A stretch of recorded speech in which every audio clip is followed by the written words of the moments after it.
जिस भाजपाई योद्धा के वामपंथी गुंडों ने काट दिए पैर, फिर भी नहीं तोड़ पाए उस भाजपाई योद्धा का हौसला। अब देश की संसद में खूब दहाड़ेगा वो भाजपाई योद्धा। कौन है सदानंद मास्टर, जिन्हें मोदी ने भेजा राज्यसभा?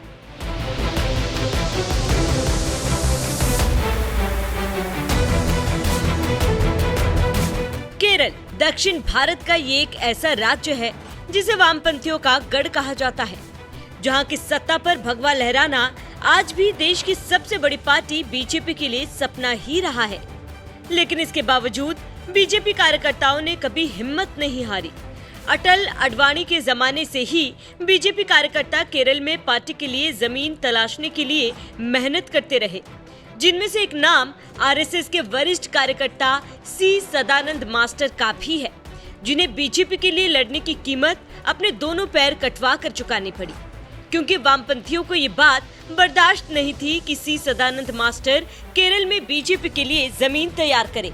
इसीलिए कथित तौर पर वामपंथियों ने उनके दोनों पैर काट दिए। मैं आज आपके सामने श्रीमान सदानंद जी मास्टर को पेश करना चाहता हूं। ये सदानंद जी मास्टर,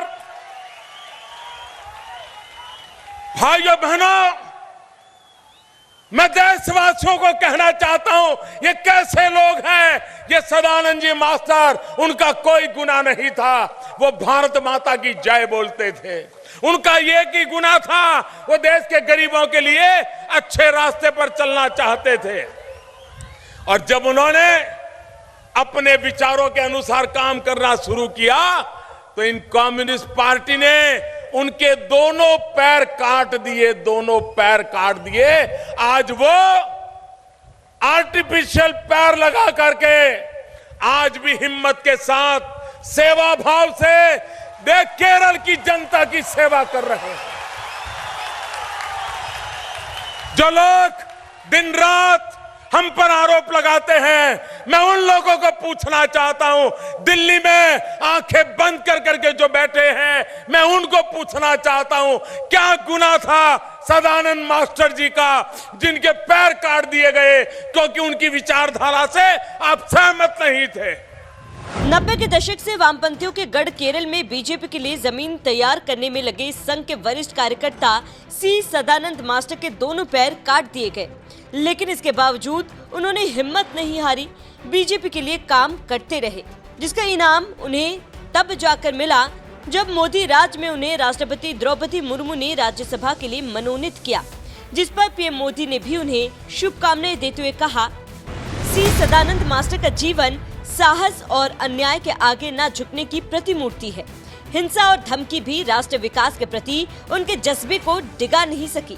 एक शिक्षक और सामाजिक कार्यकर्ता के रूप में भी उनके प्रयास सराहनीय हैं। युवा सशक्तिकरण के प्रति उनकी गहरी प्रतिबद्धता है।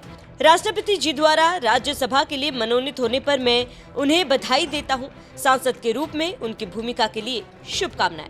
बीजेपी सांसद डॉक्टर राधा मोहन दास अग्रवाल तो सी सदानंद को राज्यसभा भेजे जाने पर इतने खुश हैं कि उन्होंने सोशल मीडिया पर लिखा, भाजपा और आरएसएस के करोड़ों कार्यकर्ता नरेंद्र मोदी जी आपके आभारी है कि आपने जनसभा में ही सी सदानंद मास्टर के संघर्ष को सम्मानित नहीं किया, बल्कि उन्हें राज्यसभा का सदस्य नामित करके कार्यकर्ताओं को बहुत बड़ा संदेश भी दिया है।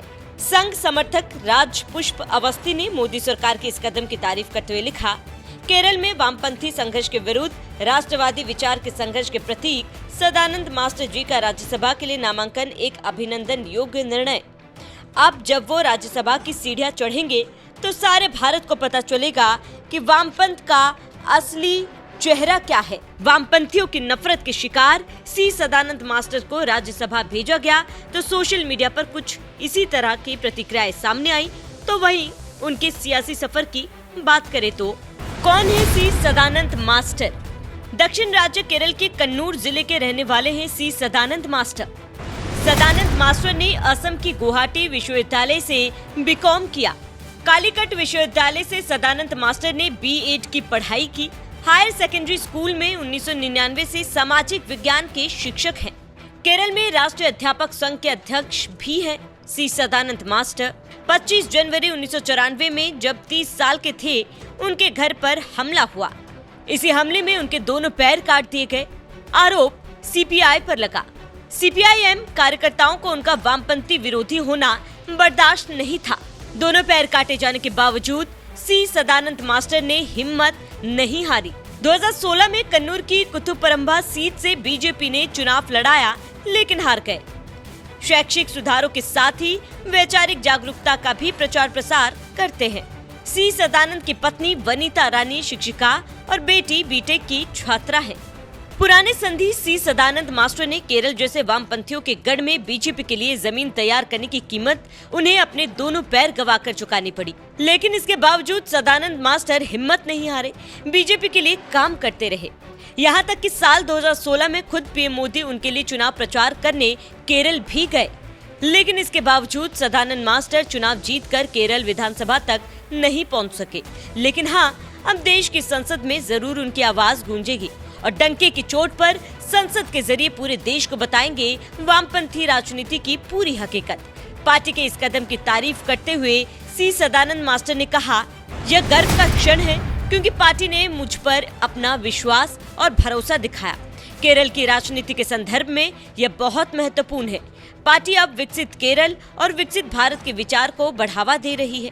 इस दृष्टिकोण को साकार करने में मदद करने के लिए मुझे और भी अधिक मेहनत करनी होगी। केरल में हमें राजनीतिक विरोधियों से, विशेष रूप से कन्नूर जिले में कई अत्याचारों का सामना करना पड़ा। कई कार्यकर्ताओं ने पार्टी के लिए अपने प्राणों की आहुति दी। उनके परिवार आज कष्ट झेल रहे हैं। उनका उत्थान करना और उनका विश्वास बहाल करना मेरा कर्तव्य है। बीजेपी के लिए समर्पित भाव के साथ काम करने वाले सी सदानंद जैसे नेता को संसद भेजे जाने पर आपका क्या कहना है? अपनी राय हमें कमेंट कर जरूर बताएं। साथ ही पीएम मोदी ने साल 2016 में सी सदानंद मास्टर के लिए और क्या कहा, वो भी सुनिए। के लोगों ने फादर प्रेम को हाई उठा लिया। 9 महीने तक पता नहीं चलता था कि फादर प्रेम को ले कहां गए हैं, वो जिंदा है कि मार दिया है। फादर प्रेम की खबर मिले कैसे, फादर प्रेम को जिंदा लाए कैसे? मेरे भाइयों बहनों, 9 महीने तक हमारी सरकार काम करती रही और हम फादर प्रेम को जिंदा ले आए और उसके मां बाप को वापस भेज पाए। इस प्रकार से काम करने वाली ये सरकार है। भाइयों बहनों, केरल को हिंसा की राजनीति ने तबाह करके रखा है। हमारे 250 से ज्यादा कार्यकर्ताओं को साम्यवादियों ने मौत के घाट उतार दिया। 2 दशक पहले इसी केरल की धरती पर वी रामकृष्णन, हमारे एक होनहार समाज सेवा में लगे कार्यकर्ता, किसी भी राजनीतिक दल के लिए वो खतरा नहीं थे। सेवा भाव से काम कर रहे थे। उनको मौत के घाट उतार दिया और मारने का आरोप जिन पे लगा था, वे आज कम्युनिस्ट पार्टी की तरफ से मुख्यमंत्री बनाने की योजना चल रही है। क्या ऐसे हिंसा करने वाले लोगों को, जिन पर ऐसे गंभीर आरोप लगे हो, सीधे सीधे हत्या के आरोप लगे हो, क्या ऐसे लोगों के भरोसे केरल का भविष्य ठीक होगा? मैं आज कासरगोडू की धरती से दिल्ली में बैठे मीडिया को जगाना चाहता हूं। मैं देश को जगाना चाहता हूं।